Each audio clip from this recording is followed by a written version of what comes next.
बच्चों, आज मैं आपको एक कोयल की पोयम सुनाती हूँ। एक बार ढोलापुर में कुकू कोयल बहुत ही मीठा गाना गा रही थी। मैं हूँ कुकू कोयल, गाती हूँ सुंदर मीठा मीठा गाना। तुम सब भी सुनकर आना आना आना। उसकी आवाज़ दूर दूर तक सबको सुनाई दे रही थी। तभी उसकी आवाज़ सुनकर एक जादूगर वहाँ आता है और उससे कहता है, वाह कुकू कोयल, तुम्हारी आवाज़ तो बहुत मीठी है, बहुत खरा सोना है। सोना, हाँ।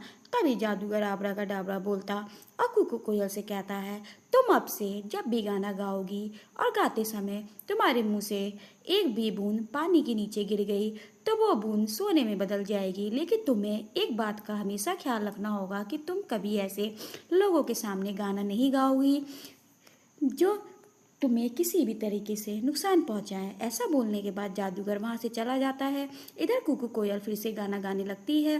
तभी वहां पर चंपा लोमड़ी आती है और वो कुकू कोयल का गाना सुनने लगती है। गाते गाते कुकू कोयल के मुंह से पानी गिरता है। पानी के नीचे गिरते ही वो सोने में बदल जाता है।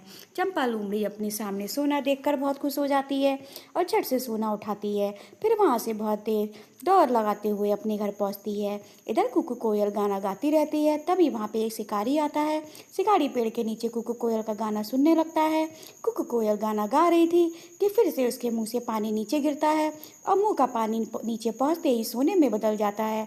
अपने सामने शिकारी सोना देखकर बहुत खुश हो जाता है। वो झट से उसे उठा लेता है। तभी शिकारी फिर से देखता है कि ऊपर से पानी की एक बूंद और नीचे गिरी और सोने में बदल गई। शिकारी फिर से खुश हो जाता है और उसे भी अपने पास रख लेता है। ऐसा करते हुए कई बूंदें ऊपर से नीचे गिरती हैं जो सोने में बदल जाती हैं। शिकारी फिर से खुश हो जाता है और उसे भी अपने पास रख लेता है। ऐसा करते हुए कई बूंदें ऊपर से नीचे गिरती हैं जो सोने में बदल जाती हैं। शिकारी मन में सोचता है, शायद आसमान से सोने की बारिश हो रही है, और ये सोचते हुए एक एक करके सोना उठाता जाता है। तभी शिकारी की नज़र गा रही कुकू कोयल पर जाती है और वो देखता है कि ये सोने वाला पानी तो कुकू कोयल के मुंह से निकल रहा। फिर वो बिना की देरी किए कोयल को पकड़ने के बारे में सोचता है, क्योंकि कोयल को पकड़कर वो बन जाएगा बहुत ही अमीर। इधर कुकू कोयल गाना गाने में इतनी खो जाती है कि उसे इस बात का ध्यान नहीं रहता कि उसके आसपास कौन है। फिर शिकारी बहुत ही धीरे से अपना जाल फेंकता है और कुकू कोयल को पकड़ लेता है। जाल में फेंकते फंसते ही कुकू कोयल कहती है, धत तेरी, ये मैं क्या कर बैठी। जादूगर ने भी कहा था मुझसे कि अपने आसपास के लोगों से बचकर रहना। अब देखो अपनी लापरवाही के चक्कर में क्या कर लिया, जाल में फंस गई। इधर कुकू कोयल को ले जाते हुए शिकारी अपने मन में सोचता है, क्यों ना कोयल को राजा को ही दे दूं।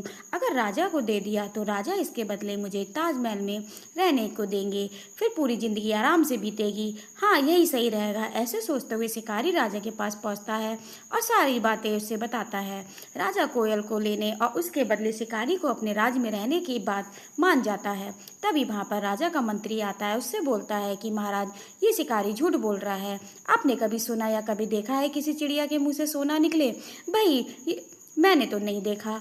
मंत्री की बात सुनकर शिकारी से राजा कहता है कि पहले मुझे सोना दिखाओ, आखिर ये कोयल कैसे मुंह से सोना निकालती है, मैं भी देखूं। राजा की बात सुनकर शिकारी कोयल से गाना गाने को कहता है, लेकिन कोयल इस बार कोई गलती नहीं करना चाहती थी, इसलिए वो अपना मुंह नहीं खोलती। शिकारी के बहुत बार कहने पर कोयल गाना नहीं गाती। तब राजा को देखकर गुस्सा आ जाता है और वो अपने सिपाहियों से कहकर कोयल को जाल से निकाल देता है और शिकारी को पकड़ लेता है।